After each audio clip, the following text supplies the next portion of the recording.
আমাদের ফটিকছড়ির ঐতিহ্যবাহী প্রতিষ্ঠান ইসেপুর বাসামিয়া ডিগ্রি কলেজে আজকে আয়োজিত আমাদের এসএসসি পরীক্ষার্থীদের যাদেরকে নিয়ে আজকে আমাদের বিদায়ী সম্বর্ধনা। আজকে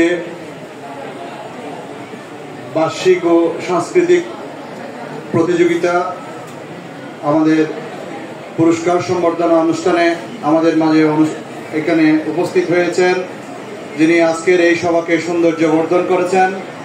আমাদের ভক্তপুর ইউনিয়নের সফল চেয়ারম্যান, আমাদের বিশিষ্ট রাজনীতিবিদ, এই এলাকার কৃতি সন্তান, আমার অত্যন্ত শ্রদ্ধেয় জনাব সালামান বিকম সাহেব উপস্থিত আছেন। আমাদের যিনি সদ্য নিযুক্ত আমাদের ভারপ্রাপ্ত অধ্যক্ষ, আমাদের অধ্যক্ষ মহোদয় জনাব ওহিদ সাহেব, আমাদের মাঝে উপস্থিত আছেন আমার শ্রদ্ধেয় শিক্ষকবৃন্দ, আমাদের ম্যাডাম উপস্থিত আছেন, উপস্থিত আমাদের আজকে ছাত্রছাত্রীরা, যাদেরকে নিয়ে আজকের এই আয়োজন। আমি সবাইকে জানাচ্ছি সালাম, আসসালামু আলাইকুম রহমতুল্লাহ বরকাতুহু। অন্যান্য ধর্মে যারা আছেন আপনাদেরকে জানাচ্ছি আদাব, নমস্কার। আমি সালাম দিয়েছি আমাদের ছাত্রছাত্রীদেরকে, আসসালামু আলাইকুম রহমতুল্লাহ বরকাতুহু। আজকে যে জিনিসটা আমাদের বিদায়, সেটি হচ্ছে একটি নিষ্ঠুর শব্দ। এই পৃথিবীতে যার শেষ আছে, যার শুরু আছে, তার শেষ আছে। এই পৃথিবীতে অতীত, বর্তমান, ভবিষ্যৎকে নিয়ে এই বিদায় আমাদের একটার সাথে একটা সম্পূরক। আজকে আমাদের ছাত্রছাত্রীরা যারা তোমরা এখান থেকে বিদায় নেবে, আমার দৃঢ় বিশ্বাস তোমরা অন্য জায়গায় গিয়ে দখল করবে, তোমাদের মেধা দিয়ে, তোমাদের ক্যাপাসিটি দিয়ে, তোমাদের যোগ্যতা দিয়ে। আমাদের ছেলেমেয়েরা যখন 12 পাস করবে, এসএসসি পাস করবে, পাস করার পরে তাদের স্থান হবে তাদের মেধা তালিকায়। যদি তাদের সেই নলেজ থাকে, আল্লাহর রহমতে তারা বিভিন্ন ইউনিভার্সিটিতে তারা অ্যাপ্লাই করবে, বিভিন্ন ডিপার্টমেন্টে তারা অ্যাপ্লাই করবে। তোমাদের বিচরণ হবে আমাদের ছেলে মেয়েদের। তোমাদের বিচরণেই এই কলেজ প্রশংসিত হবে, এই কলেজ প্রশংসার দাবিদার হবে। একটা আদর্শবান ছাত্রী যদি থাকে, তাহলে সেই প্রতিষ্ঠান কিন্তু প্রশংসায় পঞ্চমুখ হয়ে যায়। আমাদের ছাত্রছাত্রীরাও সেরকম। তোমরা আজকে 12 পাস করছো, তোমরা আগামী দিনের এই বাংলাদেশের কর্ণধার হবে। তো তোমরা যেই আমাদের টিচাররা যেগুলো তোমাদেরকে বলেছে, আমার ছেলেরা মেয়েরা অনেক সময় টেনশনে থাকে। বেসিক্যালি আমাদের মেয়েদের বিষয়ে তারা সারাক্ষণ পড়াশোনা করে, পরীক্ষার দিন যায় খালি পেটে, সারা রাত পড়াশোনা করছে, পরীক্ষার দিন টেনশনে যাচ্ছে, খালি পেটে গিয়ে মাথা ঘুরিয়ে পড়িয়ে গেল, ওইখানে পরীক্ষার রেজাল্ট ভালো করতে পারছে না। তো এই জিনিসটা লক্ষ্য করতে হবে। ছেলেরা একটু স্ট্রং থাকে, তারা একটু দুষ্ট প্রকৃতির হলেও তারা ওইদিকে খাওয়া দাওয়াতে ঠিক থাকে, কিন্তু মেয়েদের বিষয়ে একটু তারা পড়তে দেখা যায় সেই দিকে খেয়াল থাকে না। তো আমি মেয়েদের উদ্দেশ্যে বলবো, ছেলেদের উদ্দেশ্যে বলবো, তোমরা সকালে উঠে প্রথমে তোমরা নামাজ কালাম পড়বে, যে যার ধর্মের তোমরা প্রার্থনা করবে সৃষ্টিকর্তার কাছে। তারপর তোমাদের পড়াশোনা করার পর তোমরা হাতে সময় রেখে খাওয়াটা খেয়ে আমাদের টিচাররা যেটা বলছে সেটা করবে। তোমাদের অ্যাডমিট কার্ড নিয়েছো কিনা, তোমাদের রোলার নিয়েছো কিনা, তোমাদের পেন্সিল নিয়েছো কিনা, ইরেজার নিয়েছো কিনা, সবকিছু তোমাদের প্যাকেটে ঢুকিয়ে তারপর তোমরা ঘর থেকে বের হবে। আমি তোমাদের বলবো, রাষ্ট্র তোমাদেরকে অনেক কিছু দিচ্ছে। আজকে তোমাদের দাদাদের আমলে ইউনিভার্সিটিতে গেলে, স্কুলে গেলে কত কষ্ট করতে হতো। আমাদের দাদার আমলও স্কুলে গেলে কত কষ্ট করতে হতো, ওনারা কত কষ্ট করে ওনারা ডিগ্রি এসএসসি পাস করতে হয়েছে, এইচএসসি পাস করতে হয়েছে, ডিগ্রি পাস করতে হয়েছে। তখন আমাদের শিক্ষার সংখ্যাটা খুব কম ছিল, আর এখন আমাদের শিক্ষার সংখ্যা বাড়ছে। তো আমাদের রাষ্ট্র আমাদেরকে অনেক কিছু দিচ্ছে।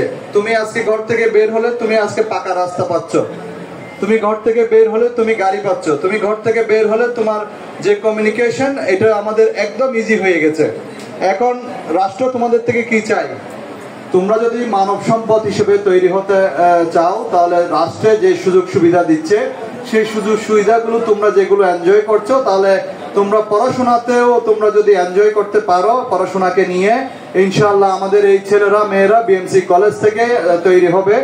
এই কলেজ থেকে তৈরি হয়ে যখন তোমরা জুডিশিয়াল ম্যাজিস্ট্রেট হবে, জুডিশিয়াল ম্যাজিস্ট্রেট হতে সায়েন্স ব্যাকগ্রাউন্ড লাগে না, তোমার ল লাগে।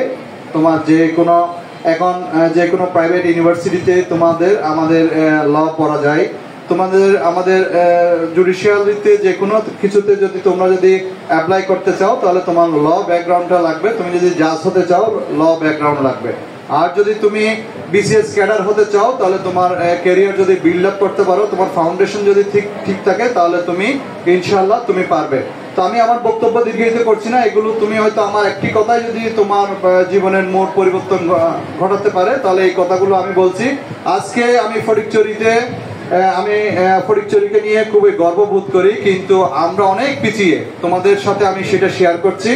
আমাদের এখানে জুডিশিয়াল ম্যাজিস্ট্রেট হাতে গোনা খুব কম, আমাদের এখানে বিসিএস ক্যাডার ফটিকছড়িতে খুব কম, আমাদের এখানে তোমার এখানে এসপিতে বলো, আমাদের এখানে তোমার সরকারি কর্মকর্তা বলো, আমাদের সব জায়গাতে আমরা অনেক পিছিয়ে আছি। আমার ছেলেরা মেয়েরা এই গ্যাপটা তোমরাই ফিল করবে। কি পারবে না? ইনশাআল্লাহ আমার ছেলে মেয়েরা পারবে। এইখানে আমরা যে গ্যাপটা আমাদের শিক্ষার হার আমরা বাড়াতে হবে। আমাদের টিচাররা তোমাদের জন্য যে কষ্ট করতেছে, তোমরা যদি সঠিকভাবে লেখাপড়া করো, তোমরা বিদেশে যাও, বিদেশে ক্যারিয়ার বিল্ড আপ করে যাও, তুমি গ্রাজুয়েশন কমপ্লিট করে যাও, তুমি মাস্টার ডিগ্রি কমপ্লিট করে যাও।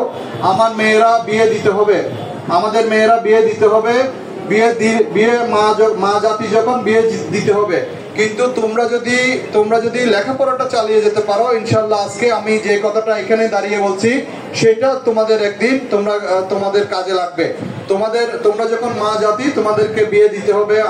আমরাও একদিন ছেলে ছিলাম, আমরা আজকে বাবা হয়েছি, আরেকদিন আমরা বৃদ্ধ হব। তোমরাও আজকে মেয়ে, তোমরা একদিন মা হবে, আরেকদিন দাদি হবে।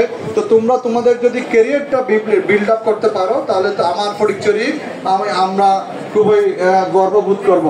তুমি যদি আমার এখানে কোনো সন্তান যদি বিসিএস ক্যাডার হয়, আমার কোনো সন্তান যদি আমার এখানে জুডিশিয়ারিতে আসে, আমার কোনো সন্তান যদি এখানে কোনো সরকারি চাকরিতে আসে, বিভিন্ন জায়গায় যদি তোমরা প্রতিষ্ঠিত হয়ে বিচরণ করো, আমি একদিন সমাজকর্মী হিসেবে আমার হয়তো বুক গর্বে ফেটে যাবে। তোমাদের সাথে কোনো না কোনো জায়গায় আমাদের হয়তো বিচরণ হবে।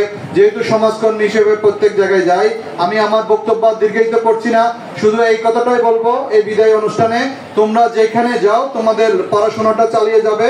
তোমরা আমার মেয়েরা, আমার ছেলেরা, তোমরা মাস্টার ডিগ্রি কমপ্লিট করবে। তোমরা মাস্টার ডিগ্রি কমপ্লিট করার পর তোমার জীবনের কাজে কোথায় যে ঘুরে যাবে তুমি বুঝতে পারবে না। কিন্তু শর্ত হচ্ছে একটাই, তুমি মাস্টার ডিগ্রি তুমি কমপ্লিট করতে হবে। আমিও তোমাদের মতো 12 পাস করে আমি ক্যালকাটা ইউনিভার্সিটিতে গিয়েছিলাম। ক্যালকাটা ইউনিভার্সিটিতে গিয়ে এখানে এক পরিবেশ ছিল, ওইখানে এক পরিবেশ ছিল। ওইখানে গিয়ে তোমার লটা পাস করেছি, এখানে তোমাদের সামনে দাঁড়িয়ে হয়তো আইনজীবী হিসেবে বড় কিছু হয়ে গেছি সেটা না, কিন্তু সমাজে একজন পরিচয় দেওয়ার মতো একটা কিছু হয়েছি। আজকে আমাদের টিচাররা বলো আজকে এখানে যে চেয়ারে এখানে যারা আছেন, তারা কিন্তু এমনি এই চেয়ারে বসে নাই।